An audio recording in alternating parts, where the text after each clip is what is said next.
أعوذ بالله من الشيطان الرجيم. بسم الله الرحمن الرحيم. والذين جاهدوا فينا لنهدينهم سبلنا إن الله لمع المحسنين. صدق اللہ العظیم. میرے محترم بزرگوں اور دینی ایمانی ملی بھائیوں اور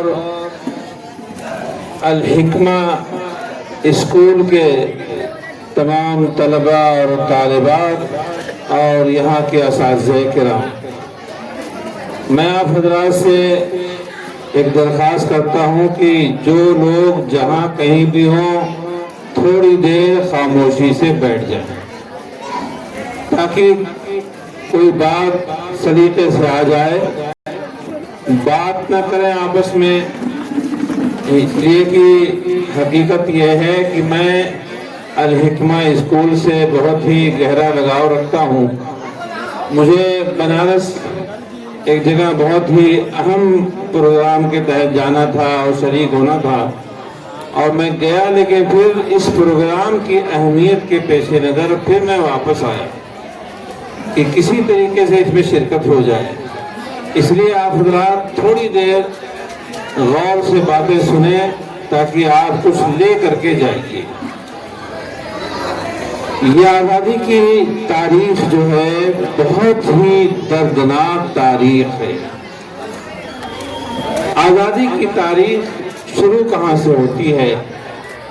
اس لیے کہ پہلی بات تو یہ ہے کہ ہمارے ملک میں آزادی کی تاریخ کو بھی مٹانے کی کوشش کی جا رہی ہے کہ پوری تاریخ کو مٹا کر کے اپنے منمانی انداز میں جو چاہیں جو باتیں نقل کرتے ہیں اور جو چاہیں اس بات کو ہدف کرتے ہیں. میرے بھائیوں بزرگوں، ہمارا یہ ملک اور یہاں آنے والے جو دشمن انگریز تھے، ان دشمنوں کی آمد جو ہندوستان میں ہوئی تھی وہ سن 1601 سے ہوئی تھی. عام طور پہ بہت سے لوگ یہ سمجھتے ہیں کہ ہندوستان میں آزادی کی تاریخ سن 1900 سے شروع ہوتی ہے. یہ بات غلط، بلکہ آزادی کی سب سے پہلی جنگ جس مجاہد نے ہندوستان میں لڑی ہے اس مجاہد کا نام ہے نواب سراج الدولہ. اور نواب سراج الدولہ نے ہندوستان کے اندر آزادی کی جو جنگ لڑی ہے بنگال میں، وہ سن 1757 میں لڑی ہے. میں نہیں بول رہا ہوں، بلکہ سن 1757 میں ہندوستان میں پہلی آزادی کی جنگ لڑی گئی. اس کے بعد سلطان ٹیپو اور ان کے والد حیدر علی سن 1700 سے لے کے 1799 تک 3 مرتبہ ہندوستان کی آزادی کے لیے اور انگریزوں کو بھگانے کے لیے جنگ لڑی. 1799 میں سلطان ٹیپو شہید ہو گئے. سلطان ٹیپو جب شہید ہوئے تھے اس کے بعد انگریزوں نے ایک جملہ کہہ دیا تھا، خلقت خدا کی، ملک بادشاہ کا، اور جو فرمان اب چلے گا وہ انگریز کا چلے گا. اب کسی دوسرے کا فرمان، کسی دوسرے کا حکم نہیں چلے گا. یہ اس بات کے آنے کے بعد جب یہ بات آئی ہے تو سب سے پہلے جس عالم نے، کیونکہ یہ بات اتنی بڑی تھی پورے ہندوستان میں سناٹا چھا گیا، تو ایسے موقع پہ سب سے زیادہ حساس انداز میں اس بات کو اگر کسی نے لیا ہے تو حضرت شاہ ولی اللہ محدث دہلوی رحمۃ اللہ علیہ کے صاحبزادے حضرت شاہ عبدالعزیز محدث دہلوی رحمۃ اللہ علیہ نے سب سے زبردست ایکشن لیا، اور انہوں نے سن 1803 میں باقاعدہ جہاد کا فتویٰ دے دیا۔ عام طور پہ جو لوگ یہاں کے ہمارے برادران وطن ہیں، جو بیچارے کچھ جانتے نہیں، پڑھے لکھے نہیں ہیں، بدقسمتی تو یہ ہے کہ ہمارے بہت سے بڑے عہدوں پر بے پڑھنے کی وجہ ہے۔ اس کا بہت نقصان ہے، بہت نقصان ہے، اس لیے کہ جہالت خود بہت بڑی مصیبت ہے۔ لہذا لفظ جہاد آتا ہے وہ ایک دم پریشان ہو جاتے ہیں، جہاد کو آتنکواد سمجھ لیتے ہیں۔ میرے بھائیوں بزرگوں، ہندوستان سے انگریزوں کو بھگانے کے لیے سب سے زیادہ جو چیز کارگر ہوئی ہے وہ شاہ عبدالعزیز محدث دہلوی رحمۃ اللہ علیہ کا فتوی جہاد ہے، جو انہوں نے 1803 میں دیا۔ اس فتوے کے بعد اپنے خاص مرید حضرت سید احمد شہید رائے بریلوی رحمۃ اللہ علیہ کو کام میں لگا اور کہا کہ باقاعدہ تم سیکھو، فوجی ٹریننگ حاصل کرو اور اس کے بعد انگریزوں سے جہاد کے لیے تیار ہو جاؤ۔ شاہ سید احمد شہید رائے بریلوی رحمۃ اللہ علیہ نے مختلف مراحل میں ٹریننگ لیا۔ ٹریننگ لینے کے بعد انگریزوں سے مختلف مرتبہ ان کی لڑائی ہوئی، کیونکہ وقت بھی نہیں ہے اور لوگ جا رہے ہیں، اس لیے میں آپ کو بہت مختصر اور شارٹ میں بتاتا ہوں کہ 1831 میں بالا کوٹ کی پہاڑی پر سید احمد شہید اور ان کے ساتھی شہید ہوئے۔ اس کے بعد پھر ملک کے اندر مایوسی کا سلسلہ شروع ہوا، لیکن 1831 میں کچھ مجاہدین جو بچ گئے تھے، ان میں سے مولانا جعفر تھانیسری بھی، لہذا ان لوگوں نے کہا کہ نہیں، پھر ہم انگریزوں سے لڑائی لڑیں گے۔ اور اس کے بعد 1857 میں ہندوستان کے مختلف علاقے میں انگریزوں کے خلاف لڑائی لڑی گئی، اور دیوبند کے قریب شاملی ایک جگہ ہے، وہاں جو لڑائی لڑی گئی ہے اس کے امیر جو تھے حضرت حاجی امداد اللہ مہاجر مکی رحمۃ اللہ علیہ تھے، اور سب سے زیادہ بڑے سپہ سالار جو دو تھے، ان میں سے ایک کا نام تھا مولانا قاسم نانوتوی، مولانا رشید احمد گنگوہی رحمہم اللہ۔ ان حضرات نے پوری جانفشانی کی۔ بہرحال اس کے بعد دارالعلوم دیوبند کا قیام ہوتا ہے۔ کسی نے دارالعلوم دیوبند کے بارے میں پوچھا کہ دارالعلوم کو کیوں قائم کیا گیا؟ مولانا قاسم نانوتوی نے فرمایا کہ دارالعلوم کو ہم اس لیے قائم کر رہے ہیں کہ ہندوستان کی آزادی کی جنگ میں مجاہدین کی قیادت کرنے والے افراد نہیں مل رہے ہیں، شہید ہو گئے ہیں، اس لیے ہم نئے قائدین کو پیدا کرنے کے لیے دارالعلوم قائم کر رہے ہیں۔ اس سے پہلے کیا صورتحال ہو گئی تھی؟ صورتحال یہ ہو گئی تھی، انگریزوں نے مسلمان مجاہدین کے بچوں کو، جن کے باپ انگریزوں سے لڑتے ہوئے شہید ہو گئے تھے، ان کے بچوں کو اپنے اسکولوں میں پڑھانا شروع کیا، اور جا کر کے مانگ کے لاتے تھے اور کہتے تھے کہ اپنے بچے کو دے دیجئے، ہم مفت تعلیم دیں گے، مفت کھانا دیں گے، مفت کپڑا دیں گے۔ یہ بات انگریزوں نے کہی، اور مسلمانوں کے بچوں کی ایک بڑی تعداد چلی جا رہی تھی۔ تو مولانا قاسم نانوتوی نے دیکھا کہ اگر یہ ہمارے بچے چلے گئے، اگر ہمارے بچے ہاتھ سے نکل گئے، تو ایک زمانہ آئے گا کہ یہ بچے جب بڑے ہوں گے، یہ بچے نام کے تو مسلمان ہوں گے، لیکن فکر و خیال کے اعتبار سے یہ انگریز ہوں گے۔ لہذا تعلیم کے ذریعے سے جو بچوں پہ عیسائیت کو اور اسلام کی دشمنی کو مسلط کیا جا رہا تھا، مولانا قاسم نانوتوی نے اسی انداز میں اعلان کیا کہ نہیں، آپ لوگ اپنے بچے ہمیں دیجئے، ہم بھی مفت کھانا دیں گے، مفت کپڑا دیں گے اور مفت تعلیم۔ یہ مولانا قاسم نانوتوی نے کہا تھا۔ لیکن ایک سوال ہوتا ہے کہ انگریز کے پاس تو پیسہ تھا، لیکن مولانا وہ اپنے مفت دے سکتا تھا، لیکن مولانا قاسم کہاں سے دیتے؟ آج ایک سوال ہوتا ہے نا کہ بھائی مدرسے والے، بہت سے اسکول والے، ضرورت مند لوگ یہ کیوں چندہ کرنے چلے آتے؟ میرے بھائیوں یاد رکھو، مولانا قاسم نانوتوی نے ہندوستان کے اندر مسلمانوں کو مسلمان جو باقی رکھنے کے لیے تحریک چلائی ہے وہ اسی چندے کے ذریعے سے چلائی. اگر وہ شکل نہ ہوتی تو ہندوستان میں آج آپ لا الہ الا اللہ پڑھنے کے لائق ہیں. پورے ملک میں تعلیم اس انداز سے شروع کی اور اس کے بعد اس کا زبردست جواب دیا. اور اللہ کا کرنا ایسا کہ مولانا قاسم نانوتوی کی جو نیت تھی کہ یہاں سے پڑھنے والا جو مجاہد آزادی ہوگا، سب سے پہلا طالب علم جو وہاں سے پڑھ کے نکلا اس کا نام ہے شیخ الہند، جنہیں مولانا محمود حسن دیوبندی کہا جاتا ہے. مولانا محمود حسن دیوبندی رحمت اللہ علیہ ہندوستان کی آزادی کی جنگ میں بہت بڑا کردار ادا کرنے والے تھے. مولانا محمود حسن دیوبندی رحمت اللہ تعالی علیہ دارالعلوم دیوبند کے پہلے طالب علم ہیں. انہوں نے بہت زیادہ مشقت اٹھائی ہے. مالٹا کی جیل میں 3 سال انہوں نے جیل کاٹی ہے اور ایسی ایسی تکلیف دی جاتی کہ روزانہ ان کے جسم پر کوڑے لگائے جاتے اور ان سے کہا جاتا کہ محمود حسن تم کہہ دو کہ ہم انگریز کے مخالف نہیں ہیں، تم کو چھوڑ دیا جائے گا. مولانا فرماتے ہیں جان جانی ہے، ایک بار ہی موت آئے گی. موت تو آ سکتی ہے لیکن ہم انگریز کی غلامی قبول کرنے کے لیے تیار نہیں. وہی مولانا محمود حسن دیوبندی ہیں جنہوں نے وہ جیل سے واپسی کے بعد باقاعدہ انہوں نے اب اعلان کیا کہ ہم اس ملک کے اندر اب ہندو مسلمان سب کو ایک ساتھ لے کر کے آزادی کی جنگ لڑیں.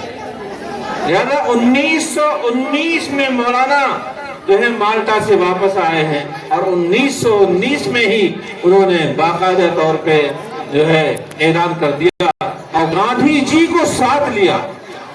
کسی نے گاندھی جی کی ملاقات کرانے کے لیے کوئی لے کے گیا تھا مولانا محمود حسن صاحب کے پاس. انہوں نے کہا کہ نہیں، ہم نے یہ بات سوچ رکھی ہے کہ اب آزادی کی جنگ جو لڑیں گے ہم کسی غیر مسلم بھائی کو اس کے ہاتھ میں اقتدار دے دیں گے اور اس کو آگے بڑھائیں گے اور اس کے ذریعے سے پورے ملک میں آزادی کی جنگ لڑی جائے گی. گاندھی جی نے کہا کہ مولانا میرے پاس تو اگر آپ اس کو قائد بنائیں گے تو پیسے کی ضرورت ہوگی، پورے ملک میں دورہ کرنا پڑے گا، تو اتنا میں دورہ کیسے کر پاؤں گا، میرے پاس پیسے اتنے نہیں ہیں. مولانا نے فرمایا کہ گاندھی جی بننا تو آپ ہی کو ہے لیکن اگر پیسہ اتنا نہیں ہے تو ہم جمعیت علماء کے لوگوں سے کہیں گے کہ یہ پیسے کا انتظام کریں. لہذا سب سے پہلا جو گاندھی جی کا پورے ملک میں دورہ ہوا ہے اس کا خرچہ دینے والے یہ جمعیت علماء پورے ملک میں دورہ کرایا اور قائد بنایا، مہاتما بنایا. یہ مہاتما کا خطاب دینے والے آج جو برادران وطن ہمارے ہندو بھائی بہت سے لوگ جو تاریخ جانتے نہیں، تاریخ سے ناواقف ہیں، وہ لوگ ہندو مسلمان کے درمیان تو یہ لڑائی دکھانا چاہتے ہیں. میرے بھائیوں، ایسے افراد صرف نہ صرف یہ کہ مسلمانوں کے دشمن ہیں بلکہ وہ ہندوستان کے دشمن ہیں. کیوں؟ ہماری تاریخ یہی تھی کہ ہندو مسلمان ایک ساتھ تھا. میں آپ کو ایک واقعہ سناتا ہوں، بہت غور سے سنیے گا. الہ آباد جیل جو کہ نینی جیل ہے، اس جیل میں بند ہیں گاندھی جی، اس جیل میں بند ہیں مولانا حفظ الرحمان شیوہاروی، اس جیل میں بند ہیں مولانا حسین احمد مدنی، اور اسی جیل میں جواہر لال نہرو اور بہت سے بڑے بڑے قائدین اس جیل میں بند ہیں. چونکہ جواہر لال نہرو جی کا الہ آباد ہی مکان تھا، گھر تھا، اس لیے جیل میں باقاعدہ جو کھانا آتا تھا وہ جواہر لال نہرو کے گھر سے کھانا آتا تھا. ان کے گھر سے کھانا آتا اور سارے لوگ مل کر کے کھاتے. اچانک چونکہ لوگوں کو پتا نہیں تھا رمضان کا چاند نکل گیا اور جواہر لال جی کھانا لگایا گیا تو مولانا حسین احمد مدنی صاحب کو بلایا، مولانا حفظ الرحمان صاحب. تو ان لوگوں نے آ کر کے کہا کہ پنڈت جی اب تو ہم کھانا نہیں کھائیں گے دن میں، اس لیے کہ ہمارا روزہ شروع ہو گیا ہے، اب ہم پورے دن بھوکے رہیں گے اللہ کی رضا کے لیے، لہذا ہم دن میں کھانا نہیں کھائیں گے. پنڈت جی نے، پنڈت جواہر لال نہرو، ان کی عظمت کو میں سلام کرتا ہوں. انہوں نے یہ نہیں کہا ٹھیک ہے مولوی صاحب آپ کھانا مت کھائیے، ہم لوگ کھا لیتے ہیں، اس لیے کہ ہم تو روزہ سے نہیں ہیں.